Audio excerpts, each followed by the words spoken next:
प्राचीन काल की बात है। देवर्षि नारद एक जिज्ञासा लिए हुए वैकुंठ में श्रीहरि विष्णु के सम्मुख उपस्थित हुए। उनके मन में मृत्यु के उपरांत आत्मा की दशा को लेकर एक विचित्र प्रश्न उठा था। वह जानना चाहते थे कि आखिर मृत्यु के बाद आत्मा भोजन क्यों मांगती है। मृत्यु के बाद परिजनों द्वारा जो श्राद्ध में पिंडदान और अन्न जल अर्पित किया जाता है, उसका क्या औचित्य है।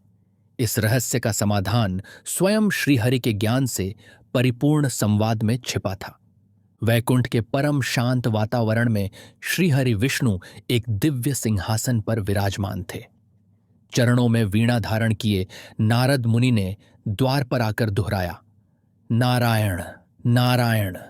प्रभु की कृपा से प्रवेश की आज्ञा पाकर नारद आगे बढ़े और हाथ जोड़कर बोले, प्रभो, मैं एक प्रश्न लेकर आपकी शरण में आया हूं। विष्णु ने मुस्कुराकर कहा, देवर्षि नारद, आपका स्वागत है। बताइए, किस जिज्ञासा ने आपको व्याकुल किया है। उनकी वाणी सदा की भांति मधुर थी। नारद ने विनम्रता से कहा, हे भगवन, मैंने मृत्युलोक में एक अद्भुत घटना देखी है। उसे देखकर मेरे हृदय में एक प्रश्न उत्पन्न हुआ कि मृत्यु के बाद आत्मा भोजन क्यों मांगती है, जबकि उसका स्थूल शरीर तो नष्ट हो जाता है। कृपा करके मेरी शंका का निवारण करें।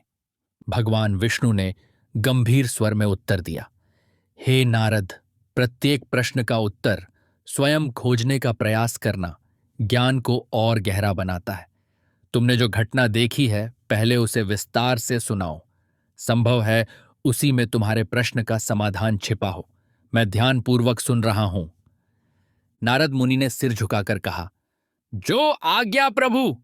इसके पश्चात उन्होंने पृथ्वी लोक पर देखी गई उस घटना की कथा श्री हरि को सुनानी प्रारंभ की।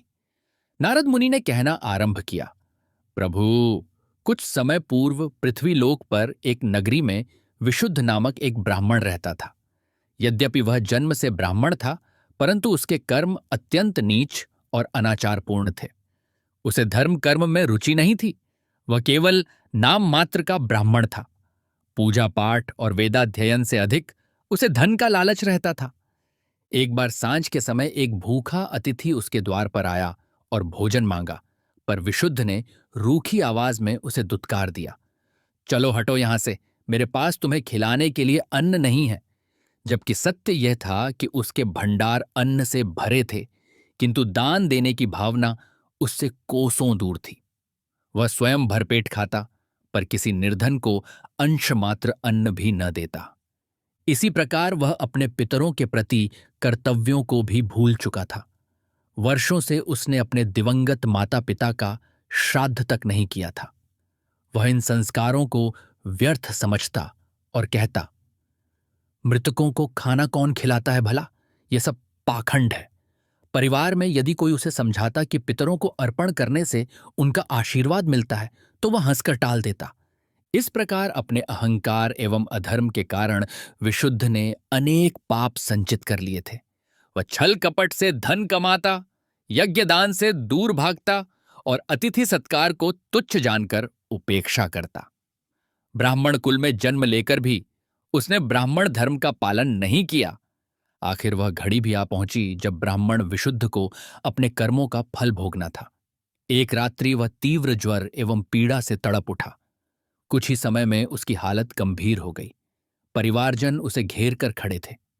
विशुद्ध ने दुर्बल दृष्टि से चारों ओर देखा, किंतु अब विलाप करने के लिए समय शेष न था। उसके प्राण निकलने का क्षण समीप था। अचानक चारों ओर अंधकार छा गया और आसमान में विद्युत लहराई। वातावरण में एक भयावह सन्नाटा पसर गया। तभी दो भयंकर आकृतियां काले मेघों सी प्रकट हुईं। ये यमदूत थे, यमराज के दूत जो पापी प्राणियों को लेने आते हैं। उनकी आंखों से आग सी चमक निकल रही थी और हाथों में भयावह पाश थे। मृत्यु के अंतिम क्षणों में विशुद्ध को वे दूत दिखे तो उसका हृदय भय से कांप उठा। क्षण भर में ही विशुद्ध ने प्राण त्याग दिए। उसका भौतिक शरीर निर्जीव होकर पृथ्वी पर गिर पड़ा, किंतु उसकी सूक्ष्म आत्मा शरीर से निकलकर यमदूतों के पाश में बंध गई। आत्मा ने स्वयं को हवा में लटका हुआ सा पाया। उसे तीव्र पीड़ा का अनुभव हुआ, मानो सहस्रों बिच्छुओं ने एक साथ डंक मारा हो। वह चिल्लाना चाहता था, पर अब उसकी चीखें जीवित परिजनों के कानों तक नहीं पहुंच सकती थीं। घर के लोगों ने विलाप करते हुए उसके निर्जीव शरीर को घेर लिया, किंतु यमदूतों ने आत्मा को किसी कैदी की भांति पकड़ रखा था। एक दूत गुर्राया, पापी आत्मा, अब तू हमारे साथ यमलोक चलेगा। आत्मा ने कांपते हुए विनय की, कृपा करें, मुझे जाने दें। पर उन क्रूर दूतों पर कोई प्रभाव नहीं पड़ा। उसी समय एक वृद्ध पुरोहित वहां आए और परिवार से कहा कि मृतक के लिए अंतिम क्रिया की तैयारी करें। यमदूतों ने आपस में मंत्रणा की। फिर एक बोला, इसके कर्म इतने भ्रष्ट हैं कि इसे तुरंत ले जाना चाहिए, किंतु इसे प्रेतयोनि में कुछ समय भूख प्यास की यातना भोगने दो। 13वें दिन हम फिर आकर इसे यमराज के समक्ष प्रस्तुत करेंगे। यह कहकर वे अदृश्य हो गए। विशुद्ध की आत्मा अब स्वतंत्र तो थी, पर स्थूल शरीर के बिना अदृश्य रूप में भटकने को अभिशप्त थी। परिवार वालों ने अगले दिन जैसे तैसे उसका दाह संस्कार तो कर दिया, परंतु आत्मा के तर्पण हेतु पिंडदान और श्राद्ध के नियमों को उन्होंने गंभीरता से नहीं निभाया। विशुद्ध का पुत्र अपने पिता की तरह ही मूढ़ निकला। उसने क्रियाकर्म को केवल एक औपचारिकता की तरह निभाया और पंडित द्वारा बताए गए दैनिक पिंडदान को महत्व नहीं दिया। परिणामतः उस ब्राह्मण की आत्मा को मरने के बाद पहला पिंड भी नसीब नहीं हुआ। अब वह प्रेत बनकर अपने ही घर के आसपास भूखी प्यासी भटकने लगी। पहली ही रात उसकी पत्नी ने भारी मन से घर के आंगन में एक दीपक जलाकर पास ही जल से भरा कलश रख दिया। वह रोते हुए ईश्वर से प्रार्थना करने लगी कि उसके पति की आत्मा को शांति मिले। प्रेत रूप में विशुद्ध अपनी पत्नी की यह श्रद्धा देख रहा था। उस दीपक के आलोक और जल की उपस्थिति से उसे क्षणिक सांत्वना मिली, मानो किसी ने ठंडे जल की कुछ बूंदें उसके तप्त कंठ पर छिड़क दी हों। किंतु उसे ठोस अन्न न मिलने से भूख की ज्वाला फिर भी धधकती रही। अगले दिन सुबह उसने देखा कि उसका पुत्र इन क्रियाओं को अंधविश्वास कहकर उपहास कर रहा है। पत्नी ने दुखी होकर उसे समझाने का प्रयास किया कि इन कर्मों से आत्मा को शांति मिलती है, पर पुत्र ने पिता की भांति जिद्दी स्वभाव दिखाते हुए सारी बात अनसुनी कर दी। इस उपेक्षा ने प्रेतात्मा को और अधिक क्षुब्ध कर दिया। विशुद्ध की प्रेतात्मा अत्यंत दयनीय दशा में घर के आंगन में भटक रही थी। उसे तीव्र भूख और प्यास महसूस हो रही थी, परंतु वह कुछ भी खाने पीने में असमर्थ थी। कभी वह व्याकुल होकर रसोई घर की ओर दौड़ती, जहां से उसके परिजनों के भोजन की सुगंध आ रही थी, किंतु वह चाहकर भी एक ग्रास न निगल पाती। कभी वह अपने रोते हुए परिवार के पास जाकर सहायता मांगना चाहती, पर उसकी फरियाद कोई सुन नहीं पाता था। अंततः वह हताश होकर आकाश की ओर देखकर विलाप करने लगी, हाँ ईश्वर, यह कैसी यंत्रणा है? मुझसे तो यह भूख अब सही नहीं जाती। कोई है जो मेरी पुकार सुने। सहसा आंगन में दिव्य ज्योति प्रकट हुई और देवर्षि नारद वहां अवतरित हो गए। उन्हें देख प्रेतात्मा चकित रह गई। उसने कांपते हुए स्वर में पूछा, आप नारद मुनि हैं? क्या आप मुझे देख सकते हैं? नारद ने करुणा भरी दृष्टि से उसकी ओर देखा और बोले, हाँ ब्राह्मण देव, मैं तुम्हें देख भी सकता हूं और तुम्हारी व्यथा भी सुन सकता हूं। तुम्हारे आर्तनाद ने मुझे यहां खींच लाया है। यह कहकर नारद ने अपनी वीणा हाथ में संभाली और आत्मा के समीप आए। प्रेतात्मा ने व्यथित होकर कहा, ऋषिवर, मैं अत्यंत भूखा और प्यासा हूं। मेरे अपने भी मेरी सुध नहीं ले रहे। क्या आप बता सकते हैं कि मुझे यह तृष्णा और क्षुधा क्यों सताती है? मेरा तो शरीर भी नहीं रहा, फिर इस प्रेतयोनि में ऐसी जलन कैसी? नारद ने गंभीर स्वर में उत्तर दिया, हे आत्मन, मृत्यु के उपरांत आत्मा एक सूक्ष्म वायवी देह में रहती है। स्थूल शरीर न रहने पर आत्मा की दशा उस दीपक की लौ के समान होती है, जिसके तेल या घी के बिना वह टिमटिमाने लगती है। यदि तुम्हारे परिजनों ने विधिपूर्वक पिंडदान किया होता तो तुम्हें एक पिंड के आकार की देह मिलती, जिससे तुम्हारी भूख शांत होती। किंतु शास्त्र कहते हैं कि जब तक मृतक का श्राद्ध और पिंडदान न हो, आत्मा यूं ही भूखी प्यासी भटकती रहती है। तुम्हारे साथ भी वही हो रहा है। यह सुनकर प्रेतात्मा रो पड़ी। वह बोली, यह तो मेरे अपने कर्मों का फल है। मुझे स्मरण है, एक बार एक दीन अतिथि ने मेरे द्वार पर अन्न मांगा था और हृदयहीन होकर मैंने उसे भगा दिया। जीवन भर मैंने कभी किसी भूखे को अन्न नहीं दिया, अपने पितरों तक को अर्पण नहीं दिया। आज मेरा अपना पुत्र भी मेरा श्राद्ध नहीं कर रहा। मैं अभागा स्वयं अपनी आंखों से देखकर भी कुछ कर नहीं सकता। नारद ने सांत्वना देते हुए कहा, विप्रवर, पश्चाताप करना पहला कदम है। तुम्हारे हृदय में अभी ग्लानि उत्पन्न हुई है, यही सुधार का अवसर है। तुम धैर्य रखो, मैं स्वयं तुम्हारे पुत्र को सतमार्ग पर लाने का प्रयत्न करता हूं। यदि वह अब भी उचित विधि से तेरा श्राद्ध करे तो तुम इस यातना से मुक्त हो सकते हो। प्रेतात्मा ने आशा भरी दृष्टि से नारद की ओर देखा और उनके चरणों में गिरने का प्रयास करते हुए कहा, यदि आप मेरा उद्धार कर सकें तो मैं सदा आपका ऋणी रहूंगा। मुनिवर, प्रेत होने के कारण वह उनके चरण स्पर्श नहीं कर सका, परंतु नारद उसके भाव समझ गए और बोले, तुम्हारे कल्याण हेतु मैं यथाशक्ति प्रयास करूंगा। श्रीहरि सब भला करेंगे। इतना कहकर नारद मुनि ने नारायण नारायण का उच्चारण किया और अदृश्य होकर ब्राह्मण के परिवार को सचेत करने निकल पड़े। नारद मुनि कुछ ही क्षणों में उस घर के समीप पहुंचे जहां विशुद्ध का परिवार रहता था। उन्होंने एक वृद्ध तपस्वी का वेश धारण किया और द्वार पर दस्तक दी। अंदर से विशुद्ध का पुत्र बाहर आया। तपस्वी वेशधारी नारद को देखकर उसने नमस्कार किया और पूछा, महात्मन, इस निर्जन समय में हमारे द्वार आने का क्या कारण है? तपस्वी नारद ने कोमल वाणी में कहा, वत्स, मुझे बड़ी दूर से प्यास लगी थी। क्या तुम्हारे द्वार थोड़ा जल मिल सकता है? पुत्र ने तुरंत अंदर से पानी लाकर दिया। नारद ने जल पिया, फिर बोले, संतोष हो गया। अब एक बात बताओ, कुछ दिन पूर्व तुम्हारे पिताजी का देहांत हुआ है ना? यह सुनकर उस युवक का चेहरा उदास हो गया। बोला, हाँ स्वामी जी, कुछ दिन पहले पिताजी चल बसे। हमने उनका अंतिम संस्कार कर दिया है। नारद ने पुनः पूछा, और उनकी आत्मा की तृप्ति के लिए जो विधि विधान शास्त्रों में बताए गए हैं, क्या वे पूरे किए? युवक ने थोड़ा विचलित होते हुए उत्तर दिया, स्वामी, हमने क्रिया तो की, पिंडदान भी किया, बस उतना ही जितना जरूरी था। मैं इन रीति रिवाजों में अधिक विश्वास नहीं करता। पिताजी भी इन बातों को नहीं मानते थे। इस पर नारद गंभीर हो गए और बोले, पुत्र, तुम्हारे पिता आत्मा बनकर यहीं आसपास भटक रहे हैं। क्या तुम जानते हो कि यदि श्राद्ध कर्म ठीक से न किया जाए तो मृत आत्मा को शांति नहीं मिलती? वह प्रेत बनकर भूख प्यास से तड़पती है और अपने परिजनों की उपेक्षा से कुपित होकर अनिष्ट भी कर सकती है। यह सुनकर युवक कुछ घबराया। नारद ने आगे कहा, शास्त्रों में कहा गया है कि जो व्यक्ति माता पिता आदि की मृत्यु पर विधिपूर्वक तर्पण नहीं करता, वह पितृण से अर्ण नहीं हो पाता और पितरों की अशांति का पाप भी उसके सिर आता है। तुम्हारे पिता की आत्मा इस समय प्रेतयोनि में दुहक पा रही है। क्या तुम्हारा कर्तव्य नहीं कि उन्हें तृप्ति प्रदान करो? ये शब्द सुनकर पुत्र की आंखें खुलने लगीं। युवक ने लज्जित होकर सिर झुकाया और बोला, स्वामी जी, मुझसे भूल हुई जो मैंने पिताजी के श्राद्ध को हल्के में लिया।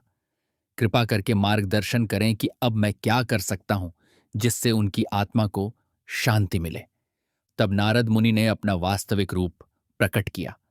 आंगन में देवर्षि नारद को दिव्य रूप में देखकर पुत्र अचंभित हो गया और चरणों में दंडवत होकर बोला, देवर्षि, आपने स्वयं आकर मेरी आंखें खोल दी।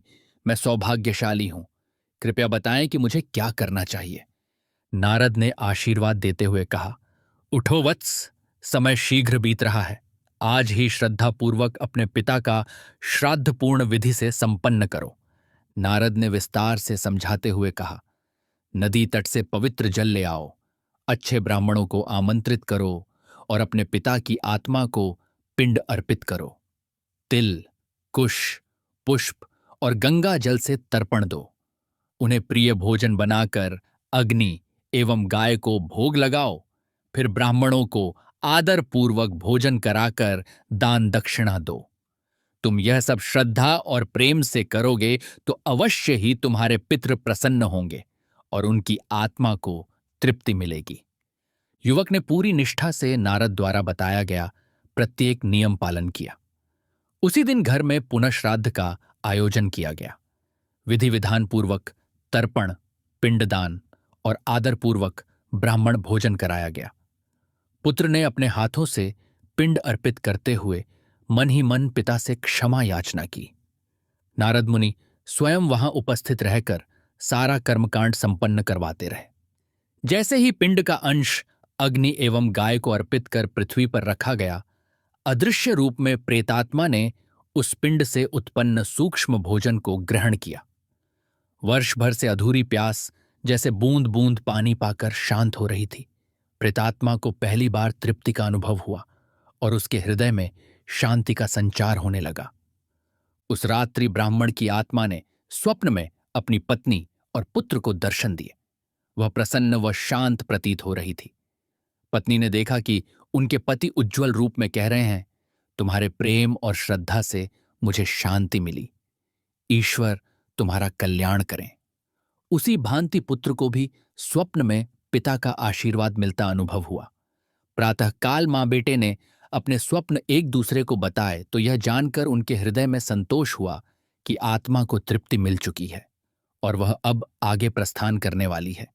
श्राद्ध कर्म संपन्न होने के तुरंत पश्चात 13वें दिन यमदूत फिर से उस प्रेतात्मा को लेने आ पहुंचे। इस बार प्रेतात्मा के मुख पर पहले जैसी व्याकुलता नहीं थी। उसे पुत्र के कर्तव्य पालन से कुछ शांति मिल चुकी थी। यमदूतों ने कठोर स्वर में पुकारा, समय पूर्ण हुआ, आत्मा चलने को तैयार हो। प्रेतात्मा ने अंतिम बार अपने घर की ओर दृष्टि डाली और फिर नारद मुनि को कृतज्ञतापूर्ण प्रणाम किया। नारद ने आशीर्वाद देकर कहा, वत्स, अब धैर्य रखना। यमराज के लोक में अपने कर्मों का फल उचित रूप से भोग कर आत्मा पुनः नई यात्रा आरंभ करेगी। ईश्वर से प्रार्थना करना और मन में श्रीहरि का स्मरण रखना। प्रेतात्मा ने विनम्रता से सिर झुकाया। यमदूतों ने उसे पाश से बांधा और अपने साथ आकाश मार्ग से यमलोक की ओर ले चले। कुछ ही पलों में वे अदृश्य हो गए। नारद मुनि ने भी उस घर के लोगों को आशीष दी और अंतर्धान होकर पुनः वैकुंठ लौट आए, जहां प्रभु विष्णु उनकी प्रतीक्षा कर रहे थे। नारद ने विनीत स्वर में कहा, हे प्रभु, जैसे आपने निर्देश दिया था वैसे ही मैंने सब कुछ प्रत्यक्ष देखा और उचित मार्गदर्शन से उस ब्राह्मण प्रेत की सहायता भी की। अब मेरी जिज्ञासा शांत हुई। वास्तव में आत्मा मृत्यु के बाद इसीलिए अन्न की मांग करती है क्योंकि सूक्ष्म प्रेतदेह को संतुष्ट करने के लिए पिंड रूप अन्न जल की आवश्यकता होती है। बिना भौतिक शरीर के भी आत्मा को भूख प्यास सताती है जब तक कि उसे पिंड के माध्यम से आहार न मिले। नारद मुनि ने उत्सुकतावश पूछा, प्रभु, उस ब्राह्मण आत्मा को यमलोक में किस भांति दंड मिला?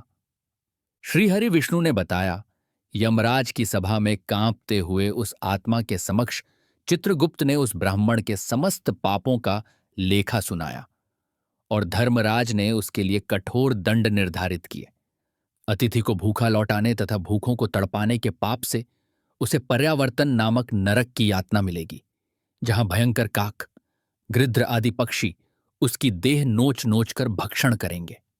कर्तव्य विमुख होकर धर्म त्याग करने के कारण उसे असित पत्र नरक में तीक्ष्ण तलवार जैसे पत्रों वाले कोड़ों से लगातार प्रहार झेलने होंगे। जिसने दीन अतिथि का अपमान किया उसे कृमि भोजन नरक में सड़ते हुए शरीर के साथ कीट पतंगों द्वारा जीवित ही भक्षण का दंड भोगना पड़ेगा। इन घोर यातनाओं के उपरांत उसके पाप नियंत्रित होंगे, तब कहीं जाकर उसे पुनर्जन्म का अवसर मिलेगा। श्रीहरि विष्णु ने सुखद मंद मुस्कान के साथ उत्तर दिया, नारद, तुम्हारी कथा ने यह गूढ़ सत्य उजागर कर दिया है। गरुड़ पुराण तथा अन्य शास्त्रों में भी यह स्पष्ट कहा गया है कि मृत्यु उपरांत जीवात्मा को सूक्ष्म रूप में भी क्षुधा पिपासा का अनुभव होता है। श्रीहरि विष्णु ने आगे कहा, यदि उसके परिजन श्राद्ध आदि कर्तव्यों का पालन करें तो प्रेतयोनि में उस आत्मा को तृप्ति मिलती है और वह अपनी आगे की यात्रा कर पाती है। 13वें दिन श्राद्ध कर्म के बाद यमदूत आत्मा को पकड़ लेते हैं और लगभग 1 वर्ष, लगभग 348 दिनों की कठिन यात्रा के पश्चात यमपुरी पहुंचा देते हैं। लेकिन जो लोग जीवन में धर्म का पालन नहीं करते और मरने पर उनके परिजन भी उनका तत्परता से तर्पण नहीं करते, उनकी आत्माओं को ऐसी ही दुखद स्थिति से गुजरना पड़ता है। इसीलिए जीवित रहते हुए हमें धर्मपूर्वक आचरण करना चाहिए और माता पिता व पितृगण के ऋण से मुक्त होने हेतु श्रद्धापूर्वक उनका श्राद्ध तर्पण करना चाहिए। नारद मुनि ने सहमति में शीश झुकाया और भावुक स्वर में कहा, प्रभो, सचमुच आज एक महान सीख मिली है। अब मैं संसार में जाकर लोगों को इस सत्य से अवगत कराऊंगा ताकि कोई भी अपने पितरों को भूखा न रखे और न ही स्वयं को मृत्यु के बाद ऐसी दुर्दशा भोगनी पड़े। भगवान विष्णु ने हाथ उठाकर नारद को आशीर्वाद दिया।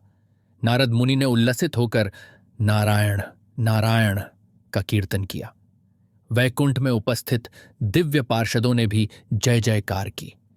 इस प्रकार नारद की जिज्ञासा का समाधान हुआ और सभी लोगों में यह संदेश फैल गया कि मरने के बाद आत्मा भोजन इसलिए मांगती है ताकि उसकी सूक्ष्म देह को संतुष्टि मिल सके और वह परम गति की ओर प्रस्थान कर सके।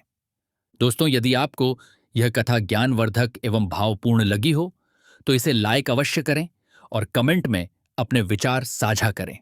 साथ ही इस कथा को अपने मित्रों के साथ शेयर करें तथा ऐसी ही और पौराणिक व आध्यात्मिक कथाओं के लिए हमारे चैनल को सब्सक्राइब करना न भूलें। जय हिंद।